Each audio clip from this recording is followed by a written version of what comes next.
Assalamualaikum warahmatullahi wabarakatuh. Selamat pagi, siang, sore bagi teman-teman yang menyaksikan video pada hari ini. Hari ini kita akan belajar tentang uji korelasi dengan menggunakan Excel, gitu ya. Jadi ini sederhana saja prosedurnya. Kita akan coba melakukan proses pengolahan dengan menggunakan Microsoft Excel. Nah, pertama yang harus teman-teman siapkan ketika ingin melakukan proses pengujian itu adalah pastikan bahwa pada kolom data di Excel teman-teman di sini sudah muncul ada data analisis. Namun, jika teman-teman di sini masih belum muncul data analisis, maka prosedurnya adalah kita klik File. Lalu kemudian di bawah sendiri ini ada tombol option. Kita pilih add-ins. Lalu di sini kita klik bagian analisis toolpath. Kita klik. Lalu di bawahnya ini ada tombol go. Kita klik go. Dicentang bagian analisis toolpath-nya. Lalu klik OK, maka secara otomatis nanti di bagian samping kanan ini akan keluar data analisis yang kemudian akan kita gunakan untuk berbagai macam pengujian. Nah, hari ini coba kita akan uraikan tentang uji korelasi terlebih dahulu. Jadi, teman-teman, yang dimaksud dengan uji korelasi ini adalah untuk melihat adanya hubungan antara variabel. Nah, karena dia ingin melihat hubungan antar variabel, maka sifatnya bukanlah sebab dan akibat. Ya, jadi tidak ada yang mempengaruhi dan tidak ada yang dipengaruhi. Karena di sini tidak ada hubungan yang sifatnya sebab dan akibat.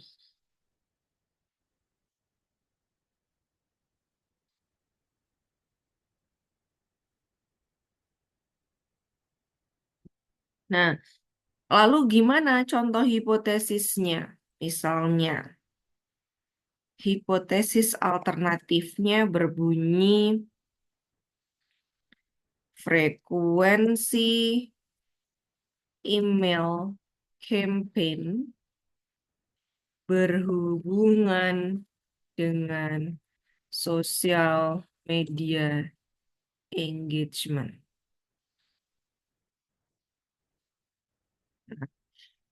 Ini bukan kemudian karena tingginya campaigns membuat sosial media engagementnya itu menjadi tinggi, berdampak, itu bukan. Karena ini sifatnya tidak ada sebab akibat, namun ada hubungan, ada kaitan nih ke antara campaigns dan juga sosial media engagement atau keterikatan dengan si sosial media ini.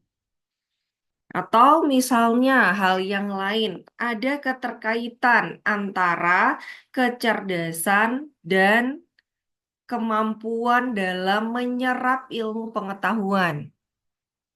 Nah, ini ada keterkaitan. Ada keterkaitan antara gaji dan jumlah barang yang dibelanjakan, misalnya.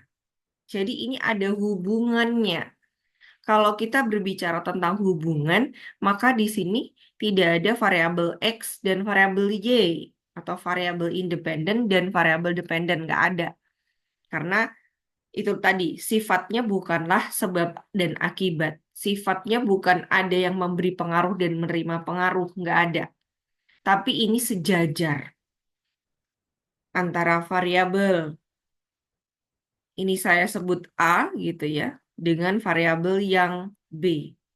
Ini sifatnya adalah sejajar. Nah, ini kalau ada kata hubungan di dalam variabel kita, maka kemudian yang digunakan di sini adalah uji korelasi. Ya, kalau di sini nanti tulisannya adalah pengaruh, maka ya disebut sebagai uji pengaruh. Tergantung. Nah, untuk uji korelasi ini sebenarnya bisa beberapa variabel gitu ya di depannya. Tidak hanya hubungan satu arah aja frekuensi terhadap sosial media. Kalau misalnya ini frekuensi campaign, terus kemudian eh, ada lagi yang lain iklan gitu ya dengan sosial media engagement, itu juga diperbolehkan. Jadi tidak hanya satu-satu gini, beberapa itu juga diperbolehkan. Nah, kalau korelasi ini ukurannya adalah dengan menggunakan yang kita sebut sebagai koefisien korelasi. Jadi koefisien korelasi ini untuk menentukan kuat atau lemahnya hubungan. Ini untuk melihat kuat atau lemahnya suatu hubungan. Kalau semakin positif dan menuju ke angka 1, maka kemudian berarti kita sebut sebagai korelasinya ini sangat kuat gitu. Tapi kemudian ketika menuju angka 0, ya, menuju angka 0 berarti semakin 0 maka semakin tidak ada hubungan. Nah, korelasi ini dia bisa arahnya, arah korelasi itu bisa positif atau negatif. Gitu. Nah, kalau berdasarkan dari kuat atau lemahnya hubungan, ini tadi ya, kalau 0 sampai 0,2, ini kita sebut memiliki hubungan yang sangat lemah. Tapi kalau 0,21 sampai 0,4, ini kita sebut hubungannya lemah. Kalau 0,41 sampai 0,70, kita sebut hubungannya moderat atau sedang. Sedangkan 0,71 sampai 0,90 ini kita sebut kuat hubungannya. Sedangkan ketika nanti hasilnya di atas 0,91 sampai 0,99 ini sangat kuat. Kalau 1 ini kita sebut sebagai korelasi sempurna. Jadi ini tergantung dari hasil pengujiannya. Kita nanti akan bisa mengatakan dari hipotesis tersebut bagaimana korelasinya. Apakah memiliki korelasi yang sangat lemah, lemah, moderat, kuat, sangat kuat, atau memiliki korelasi sempurna. Nah, tinggal kemudian di sini dilihat juga, perlu dilihat arah korelasinya, apakah positif atau negatif. Jika kemudian nanti disebutkan, oh hasil korelasinya, ini ya contoh, misalnya hasil korelasinya 0,78, berarti di sini kita sebutkan korelasi negatif kuat. Kenapa negatif kuat? Karena di sini ada tanda minus di depannya. Tapi kalau misalnya kita sebut 0,65, nah berarti ini kita sebut sebagai positif sedang atau moderate. Begitu. Ini hasil dari uji korelasi, ya. Jadi tergantung dari berapa nanti hasil pengolahannya. Nah, bagaimana melakukan prosedur pengolahan uji korelasi?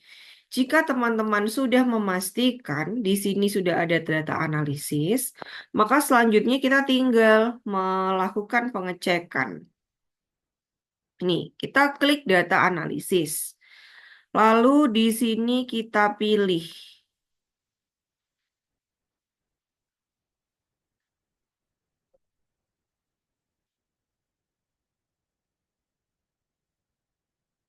uji korelasi. Kita klik OK. Correlation ya yang dipilih. Kita klik OK. Lalu mana yang ingin kita cek korelasinya? Misalnya, iklan berkorelasi dengan social media engagement. Ya, berarti ini tinggal kita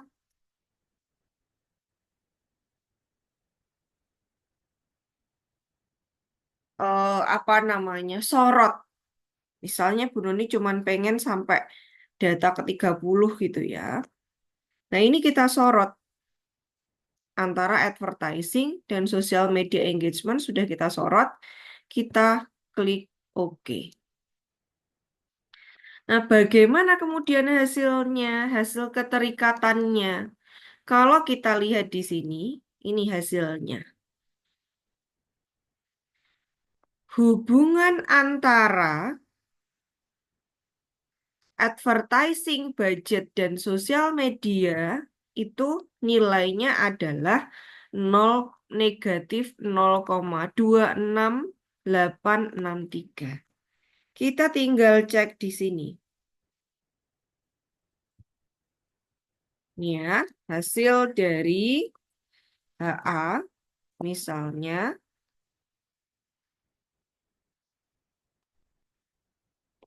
advertising budget dan social media engagement.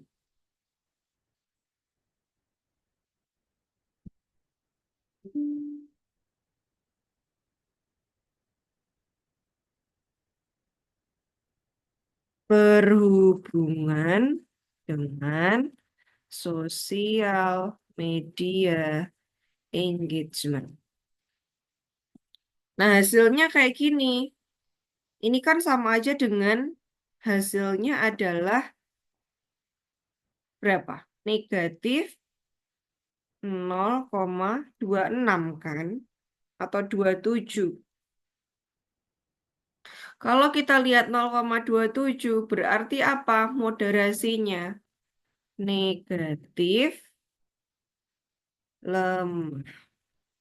Seperti itu.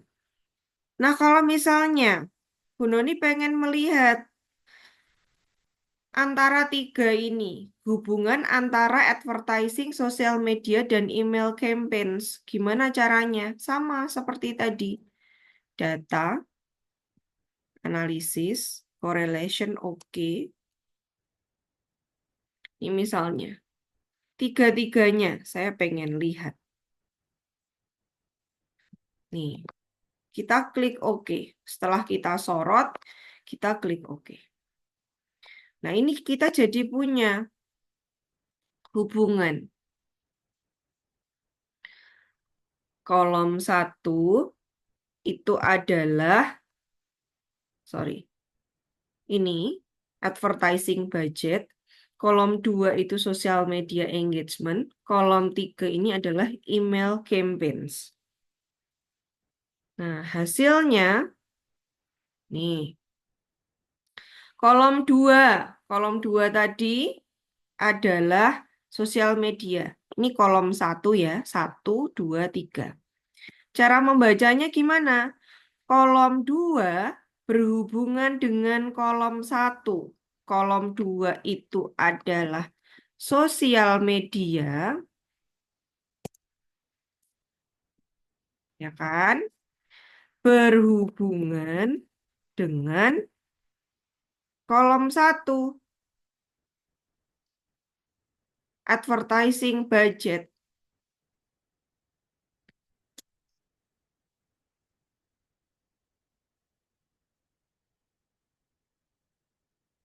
Hasilnya gimana? Hasilnya adalah negatif 0,27. Ya kan? Terus, kolom 3 dengan kolom 1. Kolom 3 ini dengan kolom 1.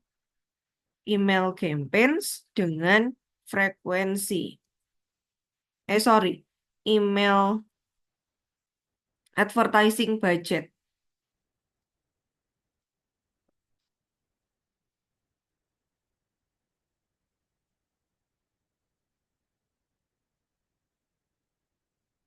Nilainya berapa?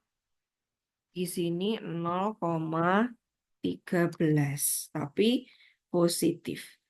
Nah, yang ini, kalau kita lihat, lah yang satu-satu ini apa, Bu? Ini nggak perlu kita hiraukan. Yang kita lihat adalah ketiga hubungan ini. Ya. Nah, yang terakhir adalah kolom 3